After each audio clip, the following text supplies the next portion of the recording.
Assalamualaikum and a very good day to everyone. My name is Mushira binti Muhammad Fairuz from TSLB, and today I'm very pleased to share the finding of my case study, and my research is titled The Impact of Multimodal Text on Bilingual and Multilingual Development in an Indonesian Family. In today's modern world and globalized world, being lingual or multilingual is no longer just an advantage. It has become an essential skill that support both cognitive development and social interaction. Children who are exposed to more than one language often show better problem-solving skills, stronger memory, and a greater flexibility in thinking.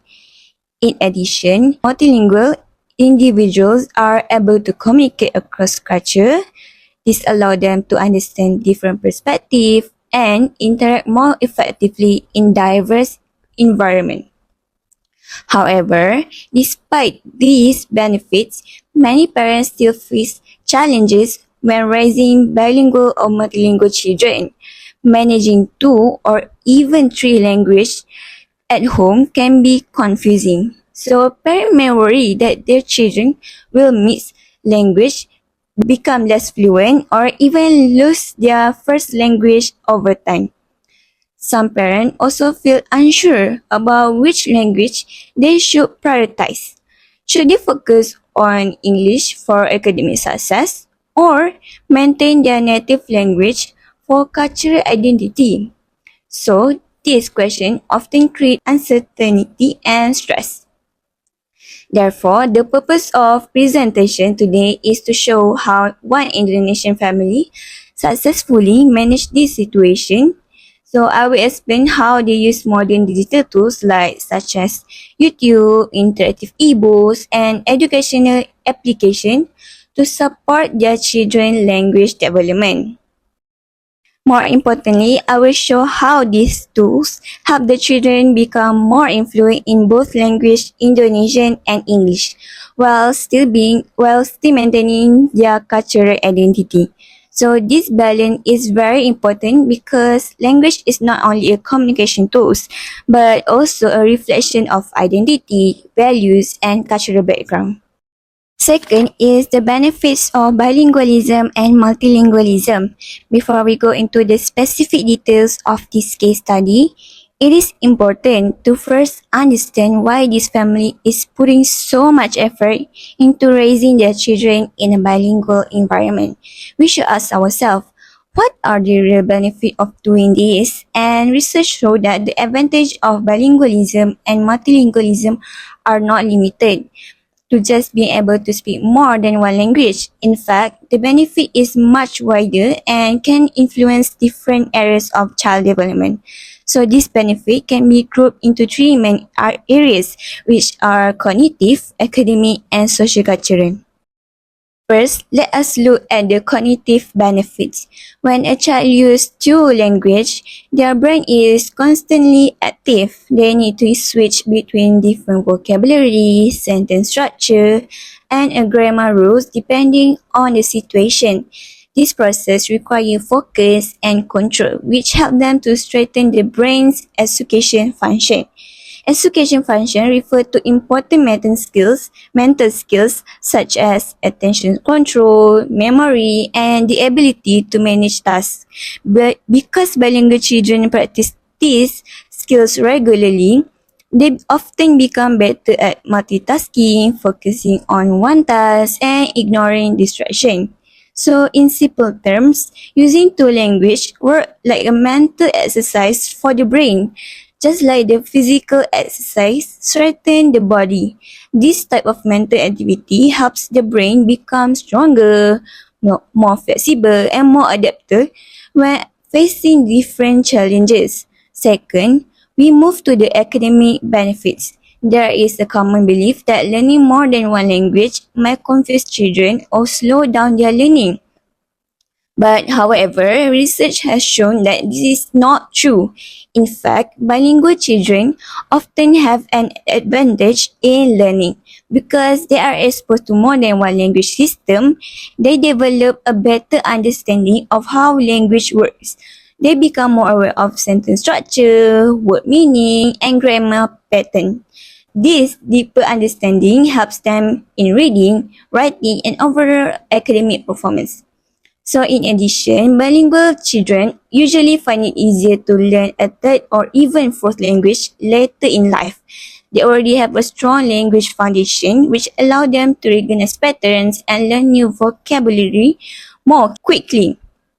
Furthermore, having a strong foundation in their first language, which is Bahasa Indonesian in this case, actually support them learning of English. And it acts as a linguistic bridge, helping them understand complex academic concepts more easily. This shows that the first language does not interfere with learning a second language, but instead supports it. Third, we look at the social, cultural, and emotional benefits, which are equally important. Being able to use more than one language allows children to connect with different people and cultural in meaningful ways. So, for example, the children in this case study can communicate with their family members in Indonesia, will help them maintain strong emotional bonds and cultural identity. But at the same time, they can also communicate in English with people from other countries such as friends they met online or even in school.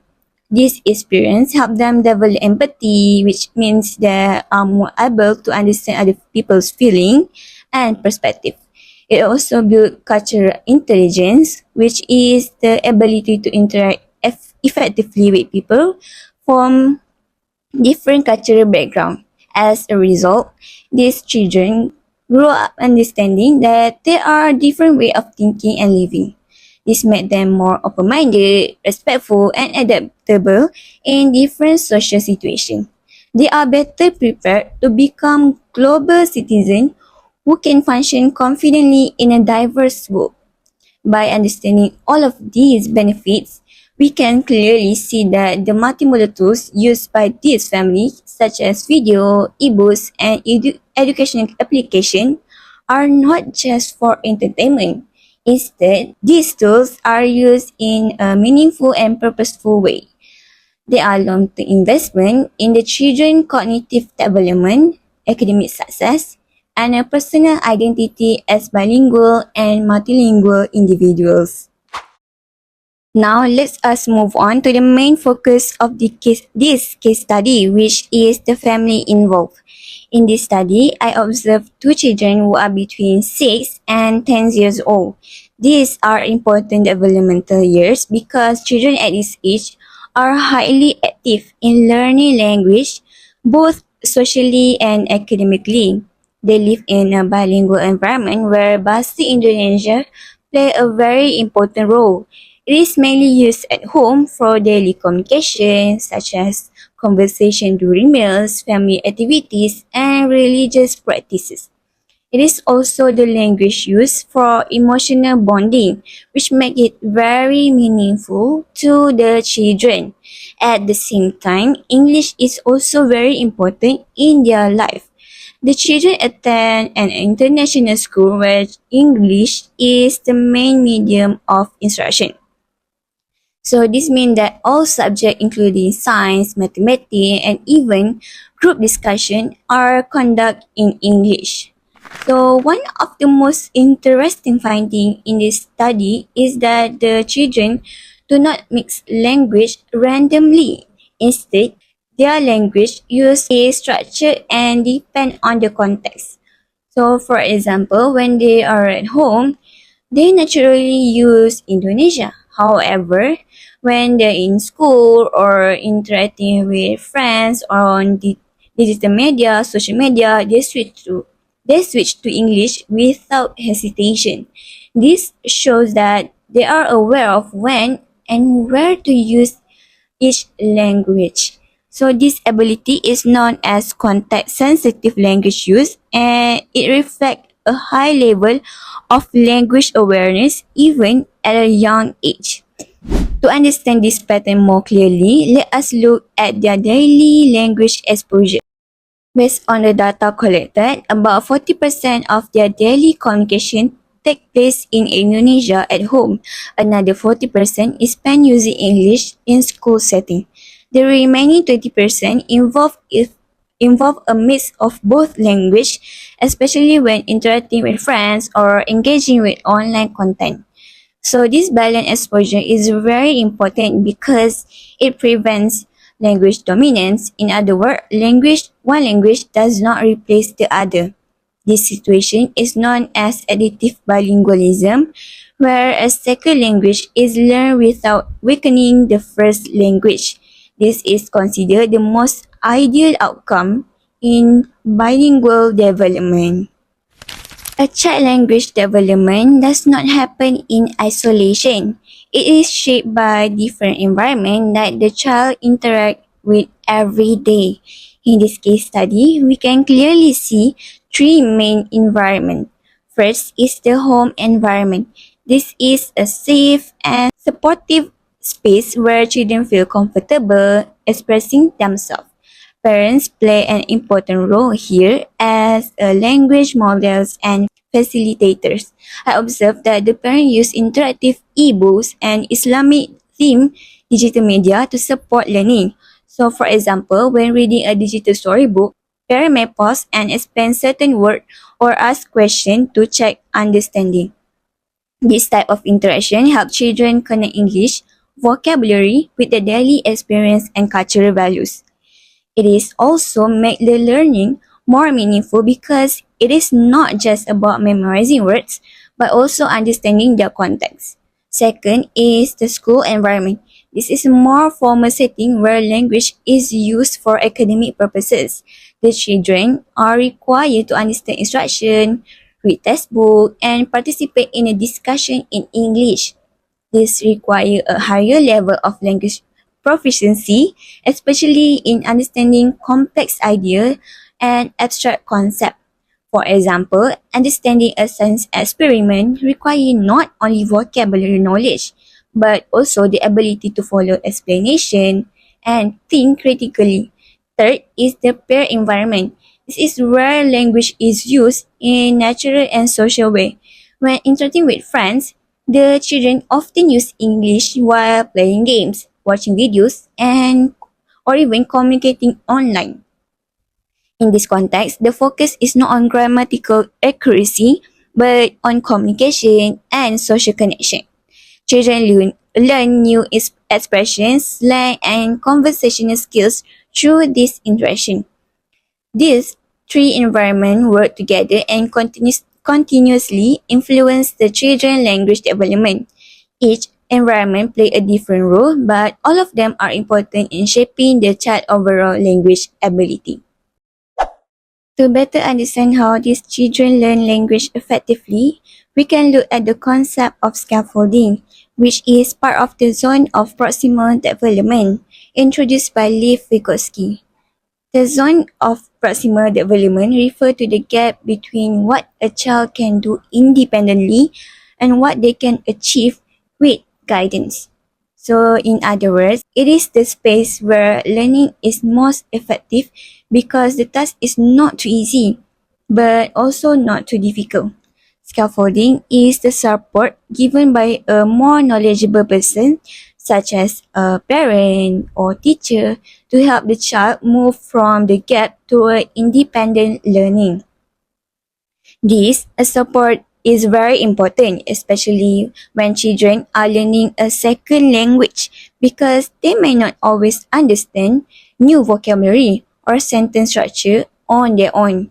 For example, when a child encounters a difficult English word in a digital storybook, they may not understand it immediately.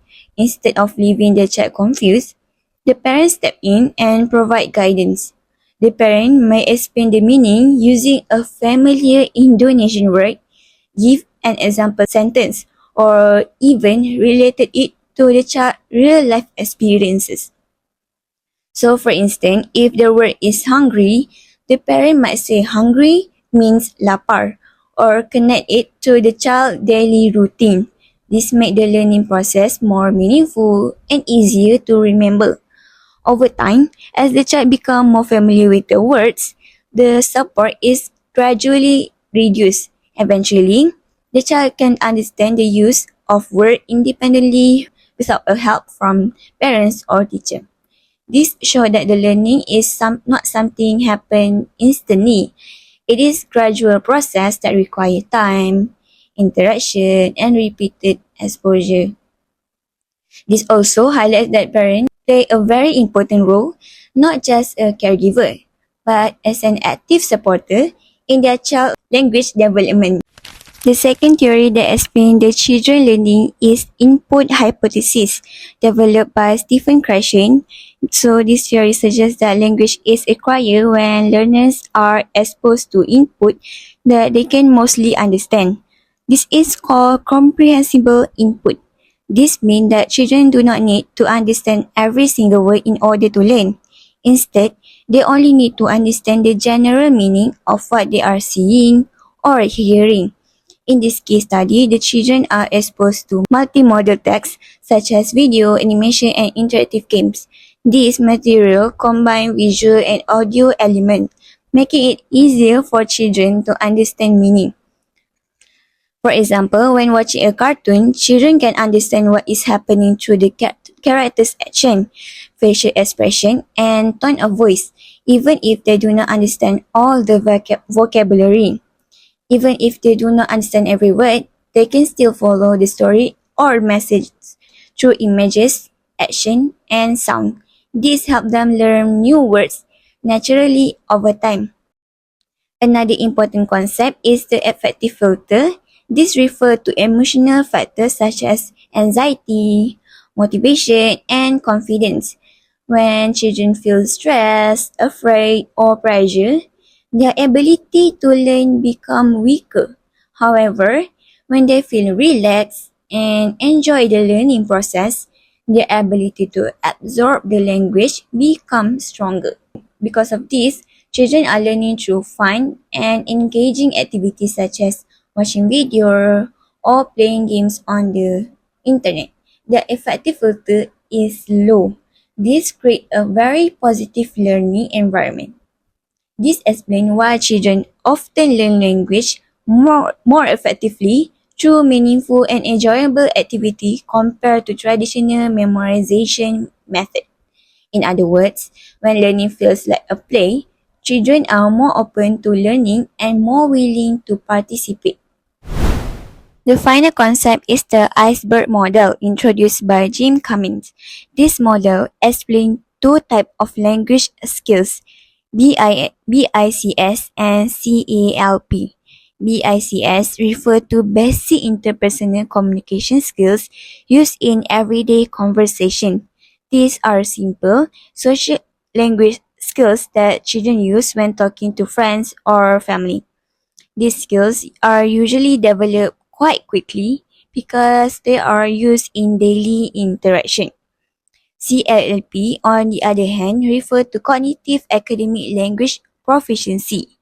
This type of language is more complex and is used in academic settings such as in school subject like science and mathematics. CALP takes a longer time to develop because it involves understanding abstract ideas, technical vocabulary, and more complex sentence structure. In this study, the children are already strong in BICS, especially in Indonesia, because they use it every day at home. However, their exposure to English through schools and digital tools is helping them develop CALP, which is important for their academic success. These show that both languages are connected through a shared system known as Common Underlying Proficiency. This means that when children improve in one language, it can also support their learning in another language. For example, if a child understands a concept in Indonesian, it becomes easier for them to understand the same concept in English.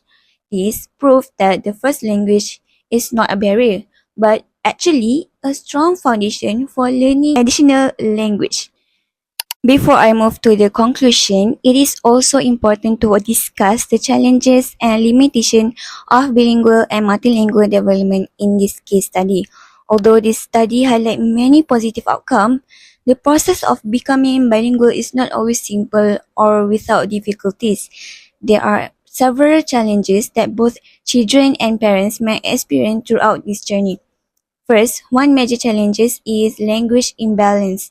This occurs when one language becomes stronger than the other due to greater exposure. In this case, English is used widely in school and digital media, which may lead to reduced use of Indonesian over time. As a result, the children may still understand Indonesian but find it more difficult to express complex ideas or emotion or even opinions in that language. So this is very important because a strong first language is the foundation for learning additional language effectively.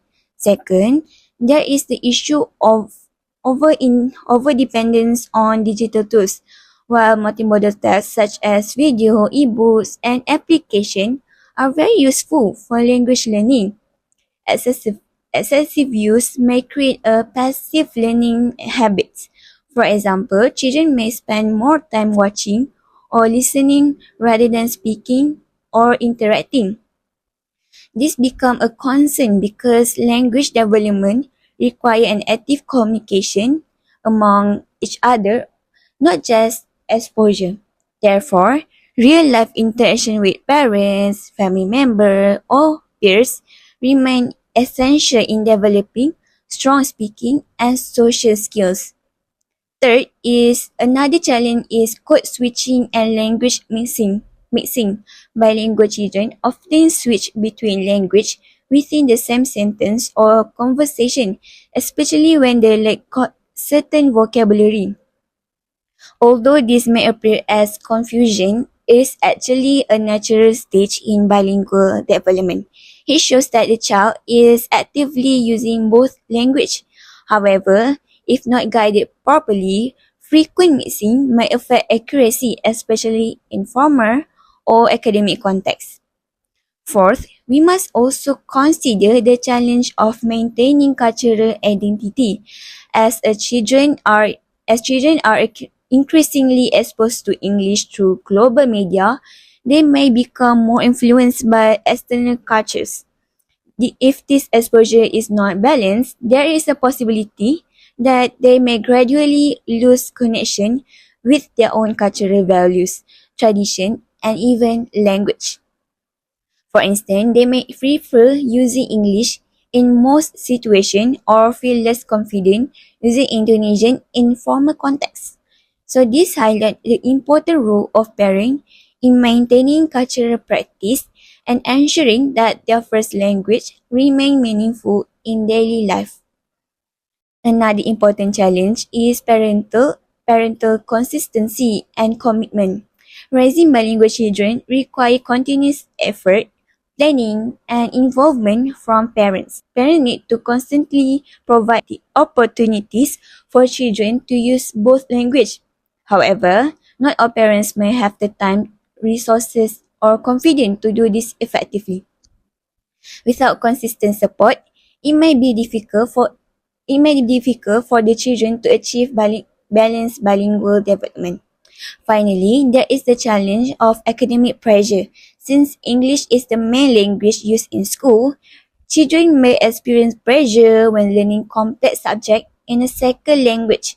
This can sometimes lead to stress or reduced confidence, especially when they are required to understand abstract concepts or technical vocabulary. This is why teachers play an important role in creating a supportive and inclusive learning environment. In conclusion, this case study shows that bilingual and multilingual development is a continuous and dynamic process that is influenced by different environments such as home, school, social interaction, and peers. Overall, this case study highlights that with the right support and environment, multilingual development can be a strength rather than challenge. For teachers, it is important to apply translanguaging strategies, allowing students to use their first language as a support system when learning a second language. This helps students understand difficult concepts more easily and builds their confidence in learning. As for parents, continuous involvement is key. Parents should actively support their children's learning by communicating with them, guidance, and providing meaningful language exposure at home. Maintaining the first language at home ensures that children do not lose their cultural identity while still allowing them to succeed in a second language. A successful multilingual child is one who is able to balance both language effectively while staying connected to their cultural roots and identity. Thank you very much for your attention. I hope this presentation has provided meaningful and useful insight into bilingual and multilingual development. Thank you. Bye.